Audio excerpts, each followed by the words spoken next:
Hello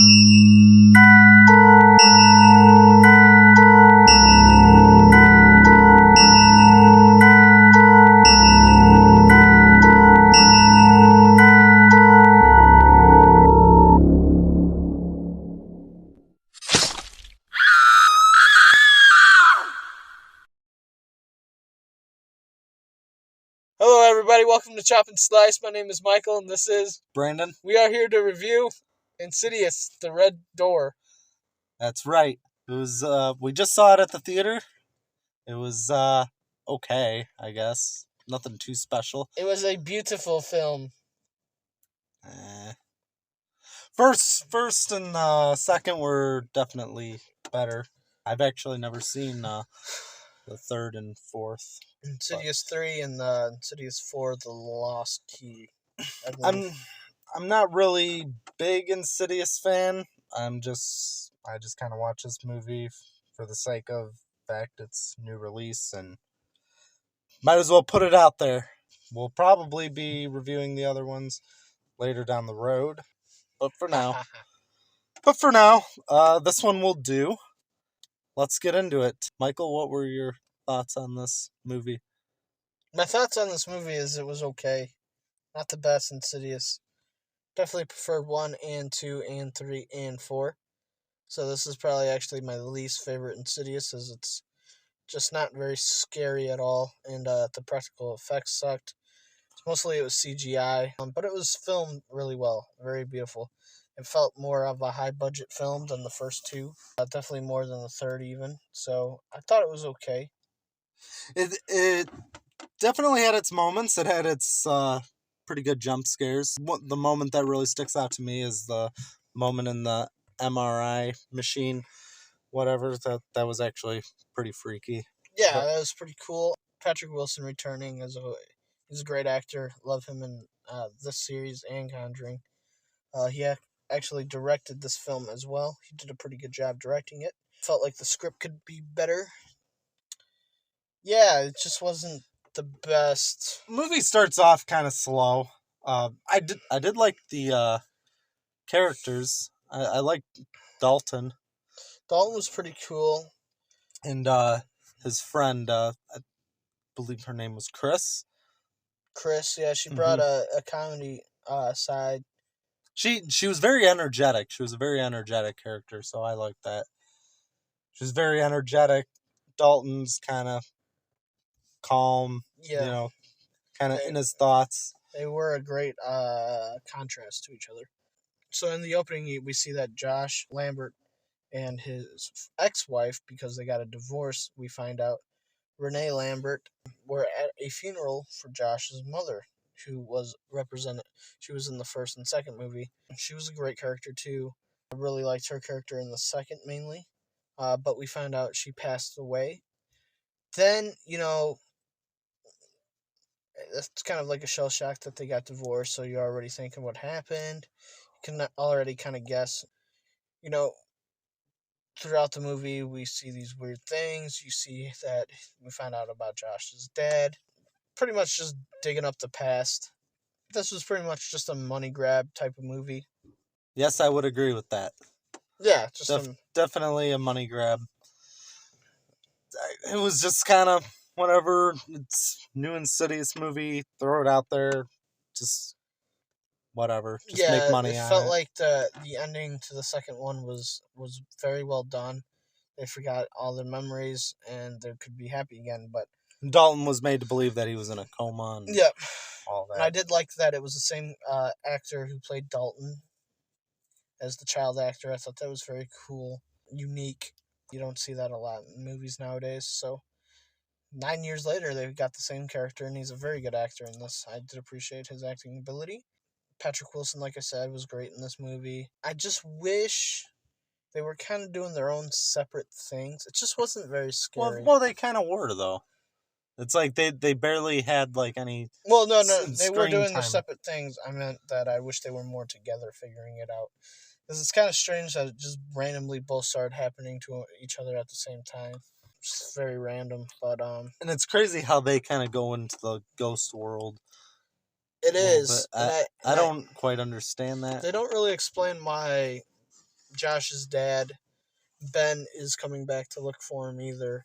I thought it would be kind of to save Dalton from that monster, like at the end where the monster's like trying to crack through the door. I thought he would break the door and then Josh's father, Ben, would take down the monster or allow Josh to escape. Kind of would have preferred that, but we don't really know why Ben's after Patrick or Patrick, his character, Josh. Just maybe to remind him of the further and everything like that. Yeah, Um, that was the name of the realm, right? yeah, The further. Definitely when you're comparing this to the other ones, the first and second, it's definitely not as scary. It tries to be more of a like high budget film. The way it's shot, there's too much CGI in it for me. I just wish there was more. It just didn't really feel Insidious enough to me. It did kind of feel more Conjuring ish. It just wasn't as scary as It's trying to be Conjuring. Yeah, and it doesn't pull it off. Conjuring is better. Conjuring 1, 2 is better. 3, I don't know. This is probably better than 3. But, yeah, this, it had some funny moments with the character Chris. She was cool. She was nice, funny. Like I said, she was a good contrast to, kind of Dalton, who was kind of emo-ish, quiet kid because his parents got divorced and whatever. Very unique kind of character. And Chris, she really sticks next to Dalton a lot. Yeah. Like she had that one part where she did kind of split off with him when she was being choked and whatever, but it seemed like, she really listened to him and like believed everything he said. So yeah, for the most part, this really just didn't feel like any of the original Insidious films. And that was odd how they got placed in the same dorm. Yeah, they probably just read Chris and Dalton. They thought they were just guys, probably, but it was kind of funny. Yeah, it had a lot of comedy in it due to the Chris character. It just didn't feel like an Insidious. It felt like an updated modern horror. Back when Insidious came out, it was kind of revolutionary in the fact that it had a lot of jump scares. It was very loud. There was a lot going on. This one was just kind of like It seemed like there was a whole like more suspense aspect to the first and second. It was just more scary. It felt more like Exorcist almost. But this one, I don't know. It was okay. Like I said, it was shot very well. You could tell definitely it had a high budget. The monster in this, the lipstick monster, he just wasn't as scary looking as he was in the first. I thought he looked about the same though. No, he looked a little bit more terrifying in the first. I do like that they brought back the Tiny Tim tulips. Tulips, like that song's pretty cool. That's a classic fucking Insidious song. So that was cool. But yeah, there's just not a whole lot to grasp from this film. It was definitely a cash grab. They came up with they just didn't need to go through with this. Like they just it was just like we finished in the second one. Now we're rehashing everything.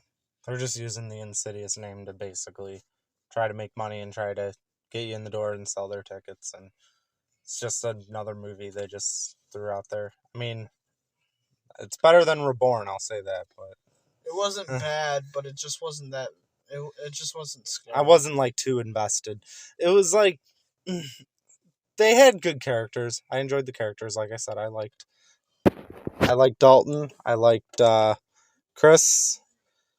And that was basically it. The art teacher was funny too. Yeah, just rip up paint. No, the one piece of art that one kid had, I actually enjoyed that.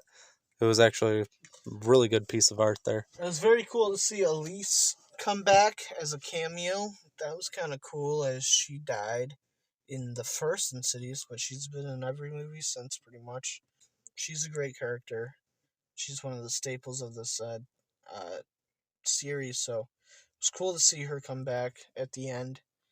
You do see her in a YouTube video too. That's kind of cool. I just wish there was more screen time with the mother. I mean, I really enjoyed her character in the first and second. I wish she had more screen time in this one. Unfortunately, she doesn't. But Yeah, that would have been I did cool. like the mom. She was cool. Yeah, I would have preferred to see her more. But yeah, overall, they could have went a million different ways with this film. They chose to go with the dad who has a bad relationship with his son, and they both rekindle it through the further, which does make sense as he saves Dalton once again, like he did in the first. And then you see Dalton actually get possessed by this entity. Yeah, we don't. I'm not sure what entity it was. It wasn't. I don't believe it was the lipstick monster, as he was still in. I don't know. That was strange too, but who knows? Like I said, it was pretty good. The movie, it starts off very slow, and then it's like, all right, you kind of get your first jump scare out of the way, and then it slows down again, and then we go back to another scene, and then it slows down again, and another good scene slows down. It's just kind of, it's bumpy. It just I wasn't scary enough because of all the CGI stuff. Once I see CGI in my it's kind, monsters, yeah, it's just kind of a turn off. I like to see practical effects. It just wasn't very scary. But you don't really see too many practical effects these days, really. No, but that's what kind of. Everybody just kind of relies on CGI now, so it's something to kind of expect. They want it to look high budget and whatever, but nobody puts in any work in what they do. So if you want something to be good, you gotta put in work, and that's just the way it goes. And they just wanted to rush it, get it out, and that's why it turned out to be a piece of shit. I mean, it's not a total piece of shit, but it's a piece of shit. Yeah. It's not, just wasn't good. Just wasn't. It seems like first installment they really throw everything they got at it, and Yeah. that's why it always turns out good. And then second one comes around, and then they get a little lazy. Second one was alright. But this one, yeah, not as good. I mean, and thank God they didn't do anything to set up another one. So hopefully this will be the last Insidious. Well, I mean, it seemed like they did kind of. How? So, when the lady appeared in the end and What? stuff, and she was saying you had a bright future ahead, and I don't know. No. Well, she's dead. Well, still, She can go through tell what do they call it? Go between two worlds, the further and the real world. So, um, I did appreciate her character. I didn't understand the whole painting thing where Yeah, he they painted the door, and that's what awoke and everything. they tried to add new features and rules to this. It didn't make a lot of sense. They just both happened to be, getting haunted at the same time. Or I keep calling him Patrick. His name's Patrick Wilson, but his character Josh just happens to be getting haunted by his father the same time as Dalton's having all these experiences with the further. He finds out he can astral project again, which randomly I guess he's never done prior to you know the second installment. So that's kind of strange. He just randomly starts having all these issues, even though it was 100% wiped from his mind. So it's kind of weird in that aspect. Then we find out that it's just a bloodline thing. So we find out Josh's dad had the same problems that they both had. He ended up jumping from a mental hospital. So the further literally drove him nuts. So that's kind of crazy. We find out it's just a strict, which I kind of figured. Although they don't say Josh's other son has it, just Dalton. So it appears that his son, or it appears that Josh's father had it too, where he can astral project and go into the further. He ended up committing suicide. Basically, this whole movie is just about Dalton trying to find himself, trying to find out what happened in his past, drew the painting, it awoken all this shit, and then in the end, when they're in the further, he just painted over it with black paint, I guess. Black paint And covering the door. and that just Saving his I don't get father. it. And they said that they couldn't just destroy it. No, because 'Cause- you gotta remember your memories and stuff, so that door will stay closed forever. So he did close the door, but not, he didn't close his mind off to I it. still don't understand that though. So anybody could just draw a door and that could just No, just Dalton, because it affected him so bad. He's closing. It's a metaphor. He's closing that chapter of his life. So he's closing the door on what his experiences and everything. So then I would think you would want to forget it then if you're trying to close it. you don't want to forget it because you see what happened when he forgot it. He wants to remember it, but he wants to move on from it and close that chapter of his life. And now the chapter of his life is finally truly closed. So as the door is shut and the lipstick monster and the even tortured. So what if further he did along. burn it then? What door is it going to come out of if Dalton just doesn't redraw another one? I have no idea. That's not the point though. But anyways, It should be the point. this movie was just not scary. As in Insidious, I thought it would. Every Insidious movie I've seen is somewhat scary. It had some jump scares, but nothing too crazy. It could have been better, but it is what it is. Could have been a lot better. Kind of understand. The movie itself was filmed nice. The characters were good. It had Writers were bad. aspects of it. It's just not a good scary movie, but it is a good just sit down. Like I said, the character Chris comes alive. She's the best character out of the entire movie. I really enjoyed her. Yeah, I enjoyed her character. Then Nick the Dick. He was kind of funny, but comparing it to the first and second, those beat it by a mile. Nothing will probably touch the first. So, but like I said, Insidious, the Red Door, Cash Grab, they did okay. Kind of missed the mark. Yeah, just the whole coming together, it just didn't make any sense. How they ended it in the second one was good. Should have kept it, but of course, these movies, they need to make money, so I would still recommend to go see it. It's still an okay viewing. It's not gonna grab you by the balls or anything. It's just your average horror movie at best. And it's just the movie is just too lengthy. It feels a lot longer than what it is. It's long. A lot of talking. Movies, they got to make these 3-hour movies. A lot of talking, not a lot of action. So, like I said, just roller coaster, money grab, basically is what this movie is. So, yeah. Anyways, with that being said, we'll get to the Chop and Slice ratings. I will give this an official 6 out of 10 for Chop and Slice. 6 out of 10. Yeah, as my rating. Because it's just, like I said, the acting was good. I love Patrick Wilson. The actor who played Dalton was great. Chris, she was a great character in this. She came alive on the screen. But this isn't supposed to be a comedy, and they probably overdid it with the comedy a little. I felt safe, if you know what that means, watching a horror film. I'm like, I'll be okay. Nothing in this movie is gonna scare me because it's funny. So I wasn't on the edge of my seat the entire time. I'm not freaking out like the original Insidious. You can't just relax and watch it for a second. You're always on edge. This movie, I felt safe as a viewer. And that's not what you want in scary movies. It just wasn't very scary. Had its moments, but with the CGI crap, it took it out. It took away from it majorly. It took me out of the movie for the most part. But the characters are really good in this. The acting is great. Can't say enough good things about Patrick Wilson. He's one of my favorite actors. Then, like I said, Dalton in the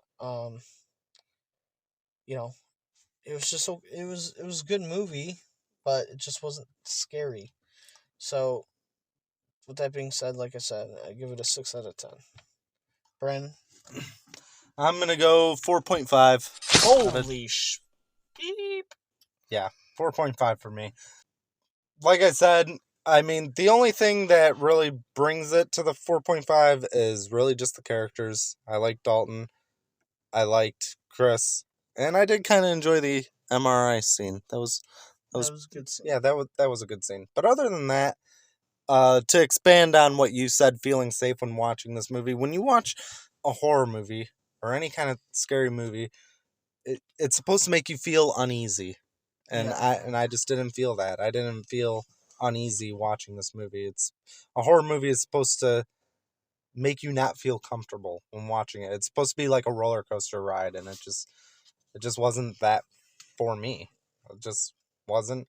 So for the writers, I mean, nice try, I guess is what I'll say. Nice try, but it just, you know, it was an attempt, but you just kind of missed the mark. So better luck next time, Yeah. I guess, is what I am going So to with say. that being said, guys, that gives it official chocolate slice rating of 10.5. Out of 20. So that's not the best. I would say that I recommend this movie, but I actually really don't recommend this movie, to be honest. Unless you're just a big Insidious fan. We Go know see that it. it's got its cult following. But you're going to be But disappointed if you're expecting anything like the first and second, because it is anything unlike the first and second. It's going to be far more different.